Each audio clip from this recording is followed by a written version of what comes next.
Witam Was wszystkich bardzo serdecznie w kolejnym odcinku na kanale o pająkach, skorpionach i innych cudach. W tym odcinku opowiem Wam parę słów o ptaszniku kędzierzawym Triltocatl albo Pilosus nicaragua, a także przygotujemy nowy dom dla naszego kędziorka. A zatem do oglądania. Chciałbym Wam także podziękować za wielką oglądalność w poprzednim shorcie.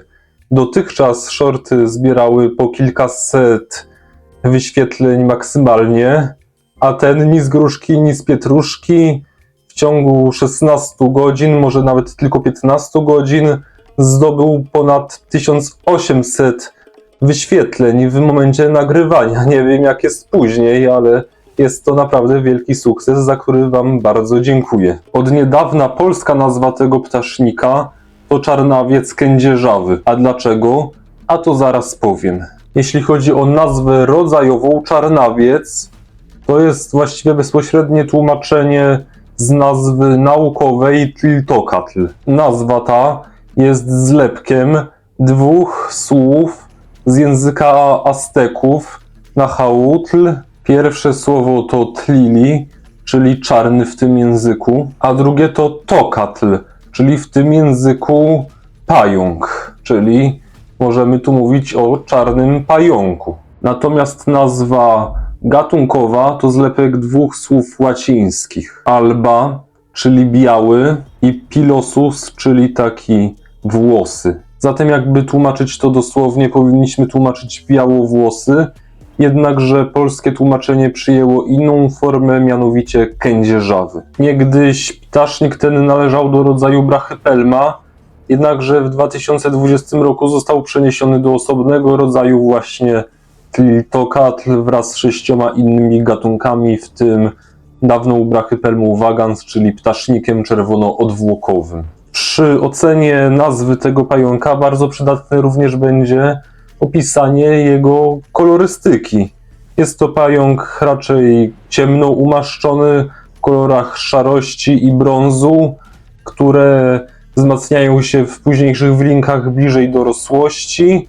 Jednakże cechą charakterystyczną tego pająka jest posiadanie na swoim ciele włosków parzących. Włoski te właśnie występują na odnóżach i odwłoku, jednakże wyczesywane są raczej z odwłoka. Powiecie pewnie, ale przecież każdy, no może niemal każdy ptasznik ma włoski parzące, więc o co tu chodzi? Chodzi tutaj o to, iż on ma tych włosków bardzo dużo i są one bardzo uwydatnione, doskonale je widać. Właśnie wyczesywanie włosków parzących jest jedną z form obrony tego ptasznika. Ugryzienia raczej należą do rzadkości. Jeśli nie jesteśmy uczuleni, żadna z tych form obrony nie powinna być dla nas szkodliwa, może być jedynie nieprzyjemna. Tutaj widzicie moją samicę już po wylince. Jest to odmiana Nicaragua, czyli odmiana, jakby to powiedzieć, bardziej włochata, bo wersja klasyczna jest mniej włochata i zaraz pokażę Wam jej zdjęcie. Tutaj widzicie naszą samicę jeszcze raz i zaraz wyjmę jej wylinkę. Tutaj to jest. Muszę uważać, robić to delikatnie, gdyż jest to dość kruchy materiał, już się właściwie połamała. Właśnie tutaj widzicie karapaks i część odnóży. Zaraz jeszcze wyjmę resztę. Widzicie teraz wysuszoną wylinkę z bliska. Nie jest to zbyt dokładny obraz, jednakże pewnie dostrzegacie helicery tego ptasznika, jego aparat gębowy. Jednakże zaraz pokażę Wam pewien trik, dzięki któremu będziemy mogli zobaczyć tą wylinkę nieco dokładniej. Rozrobiłem wodę z płynem do naczyń i kilka kropli takiego specyfiku pozwoli nam zmiękczyć wylinkę i pozwoli nam także na większe manipulacje przy niej bez ryzyka jej uszkodzenia. A zatem ostrożnie naleję na tą wylinkę kropelkę wody tym płynem. Patrzcie, już się tu rozmięka.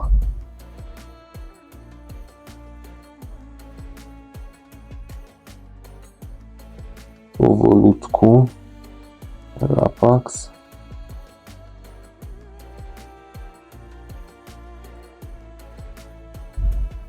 Nie chcemy bąbelków jednak.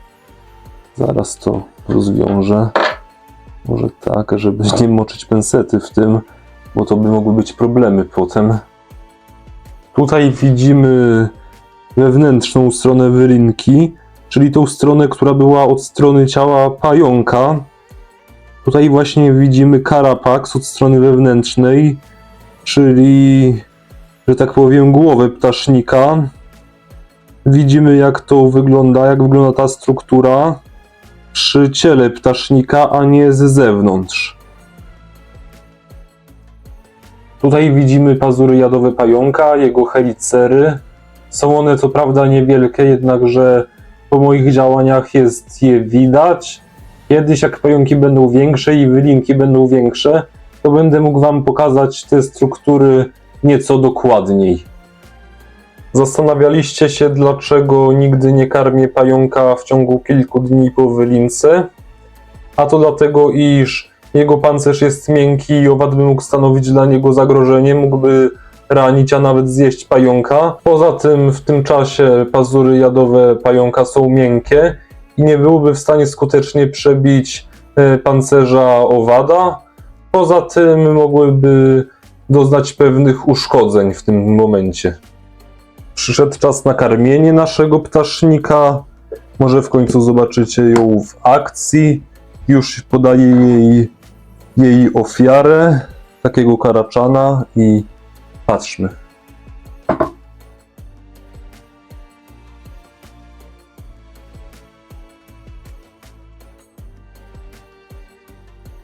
Widzieliście?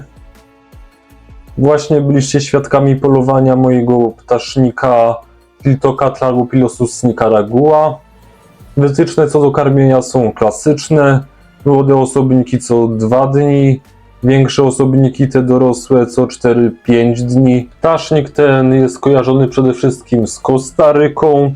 Możemy jednak go odnaleźć w innych państwach Latynoameryki, takich jak Brazylia, Wenezuela czy Nicaragua. Występuje też w Meksyku, Panamie, Gwatemali czy Hondurasie. Jest to gatunek naziemny, który występuje w lasach tropikalnych wcześniej wspomnianych państw, a także w górach. Jego schronienia to nory wykopane przez niego samego albo przez jakieś drobne zwierzęta. Dlatego jeśli mamy większy zbiornik, warto zapewnić temu ptasznikowi podłoże o grubości co najmniej 5-6 cm. Jeśli chodzi o wygląd tego ptasznika, samica jest większa, ma 7-8 cm długości ciała, samiec ma ich 6-7. Ptaszniki te osiągają w średnicy te 15-17 cm, natomiast samica jest bardziej masywna od samca, który jest raczej smuklejszy.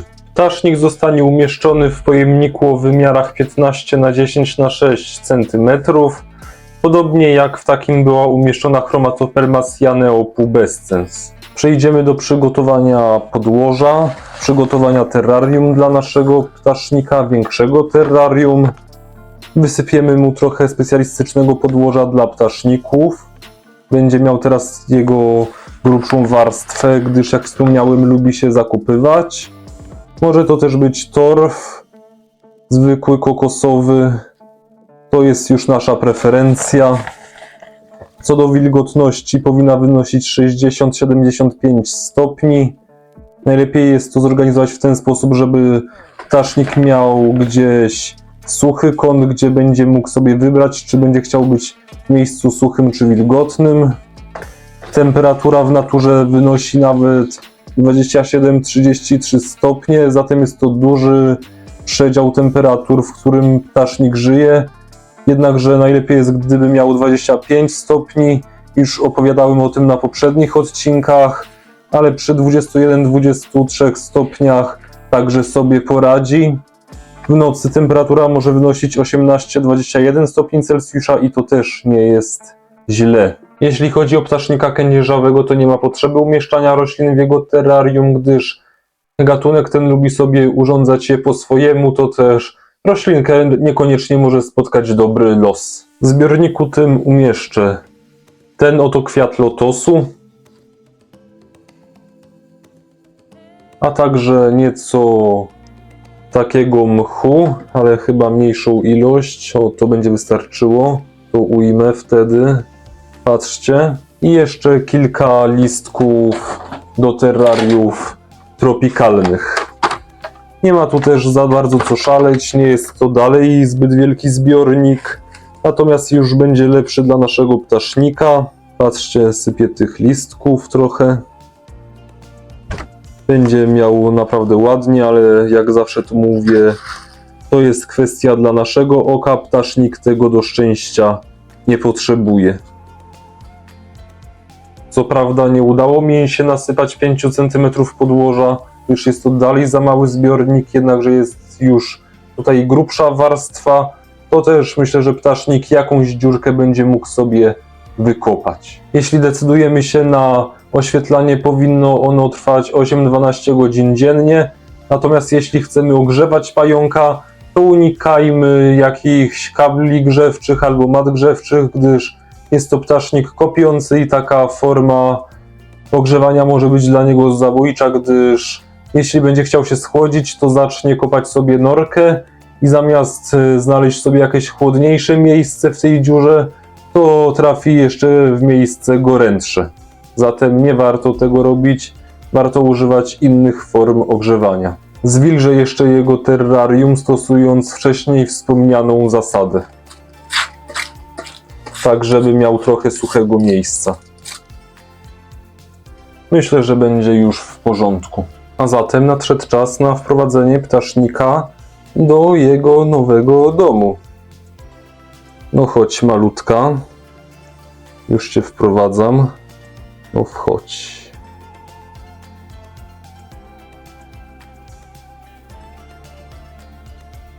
Nie chce się ruszyć, się przyczepiła.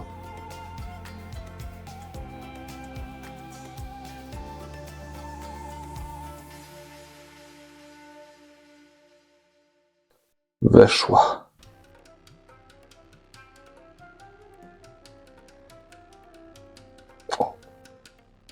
Jest już w swoim nowym domu. Ptasznik ten preferuje półmrok. To też taka forma oświetlenia będzie na niego najbardziej optymalna. Będzie wykazywał wówczas największą aktywność. W zależności od warunków hodowlanych oraz częstotliwości karmienia, ptaszniki osiągają dojrzałość płciową po około 14-16 miesiącach do nawet 3,5 roku. Jeśli chodzi o samice, są to ptaszniki bardzo długowieczne, żyją one nawet 20 lat. Jeśli chodzi o samce, sprawa nie wygląda już tak kolorowo, tutaj sprawa wygląda, że tak powiem, klasycznie, czyli 2-3 lata od ostatniej wylinki. Rozmnażanie, podobnie jak u brachy pelm, nie sprawia większych problemów. Samica jest zdatna do rozrodu po około 2-3 tygodniach od 10. wylinki, natomiast samiec po około 3-3,5 tygodnia od 9. wylinki. Jeśli zależy nam, żeby samiec wyszedł cały i zdrowy z kopulacji, zalecam wcześniej nakarmić sowicie samicę. Po odbyciu godów samica znosi kokon po około 2-3 miesiącach, z którego po 50-65 dniach wykluwają się nimfy. Nimfy te linieją po raz pierwszy w ciągu 7-10 dni od wyklucia się z kokonu, potem kolejna wylinka następuje po jakimś miesiącu. Warto wspomnieć, że samica opiekuje się kokonem, trzymając go w szczękoczułkach, jednakże jeśli zostałby odrzucony, należy ten kokon odebrać od samicy i umieścić go w osobnym pojemniku. W kokonie może być nawet 800, a nawet 1000 maluchów. Czarnawiec kędzierzawy, podobnie jak cały rodzaj Tiltokat, a także rodzaj brachypelma, z którego niegdyś został wyodrębniony, znajduje się w załącznikach do CITES oraz prawa Unii Europejskiej, które implementuje przepisy konwencji waszyngtońskiej. W związku z tym musimy posiadać dokument potwierdzający urodzenie tych ptaszników w niewoli, jednak należy pamiętać, iż są to stawonogi, a stawonogi nie wymagają rejestracji w jakimkolwiek urzędzie. Zatem wystarczy ten dokument po prostu posiadać na wypadek jakiejś kontroli. W tym odcinku to już wszystko. Mam nadzieję, że Wam się podobało. Dziękuję Wam za uwagę i zapraszam Was na kolejne odcinki, które już niebawem. Zapraszam Was także na mojego Instagrama. Link znajdziecie oczywiście w opisie. Zostawcie proszę lajka, komentarz i suba w górę. Bardzo Wam za to dziękuję. Zapraszam Was na kolejne odcinki. Do zobaczenia i cześć!